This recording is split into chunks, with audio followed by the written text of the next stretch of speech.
awesome would your life be if you had more energy every day? Or if you shed those extra pounds for good? Yes. Or if you could finally end your battle with sugar cravings? Today I plan to talk to you about the adverse effects of sugar consumption, and then I'll offer you some tips on how you can tame your sweet cravings so that you can live the happiest, healthiest life you deserve. First, let's look at sugar consumption in the U.S. Did you know that the United States is the largest consumer of sweeteners in the world?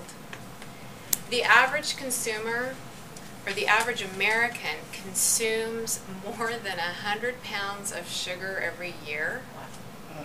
In contrast, the average American consumes about 8 pounds of broccoli per year. It is funny.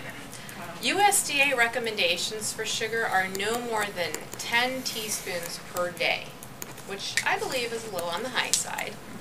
Nevertheless, most Americans consume about 30 teaspoons of sugar per day, 3 times the USDA recommendation.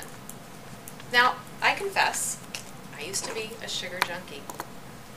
I used to eat a lot of snacks like red licorice and Skittles and hot tamales and cookies and sweet pastries and mocha almond fudge ice cream and Snickers bars and just about anything else that had chocolate in it.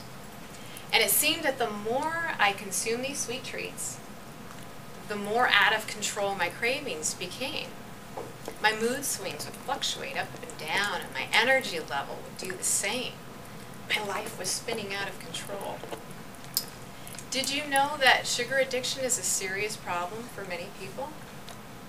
Sugar qualifies as an addictive substance for 2 reasons. 1, even if you eat a small amount, it creates a desire for more. And 2, suddenly quitting sugar causes withdrawal symptoms such as headaches, mood swings, cravings, and fatigue. Now you know that sugar is found in the usual suspects like cakes and cookies and candies, but did you know it's also found in canned vegetables, baby food, cereals, peanut butter, breads, and tomato sauce? Oftentimes it's disguised in the ingredients list as corn syrup or dextrose or maltose or glucose or fructose. Got to check those labels. Even some so-called healthy foods contain sugar. For example, a lemon poppy seed Cliff Bar has 21 grams of sugar. That's equivalent to 5 teaspoons. Compare that to a chocolate glazed cake donut from Dunkin' Donuts, which has 14 grams of sugar, or 3 teaspoons. And let's not forget about Starbucks.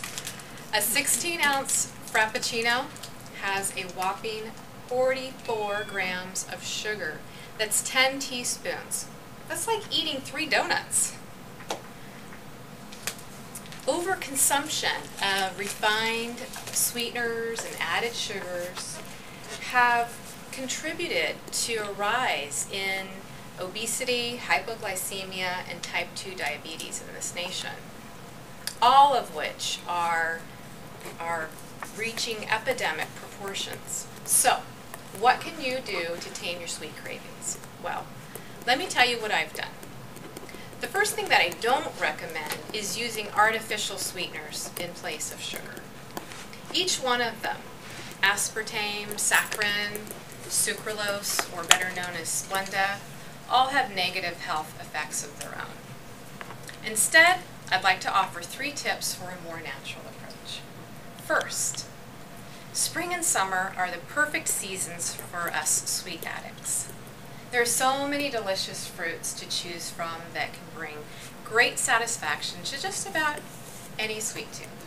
So, next time you want something sweet, grab a handful of strawberries or raspberries or a peach, a nectarine, whatever your favorite fruit is, and stock up on your favorite fruits every week.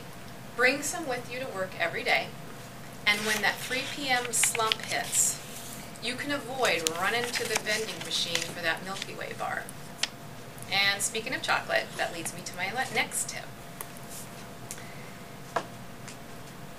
when you have to have that chocolate fix, grab some dark chocolate with 70% cocoa content or more.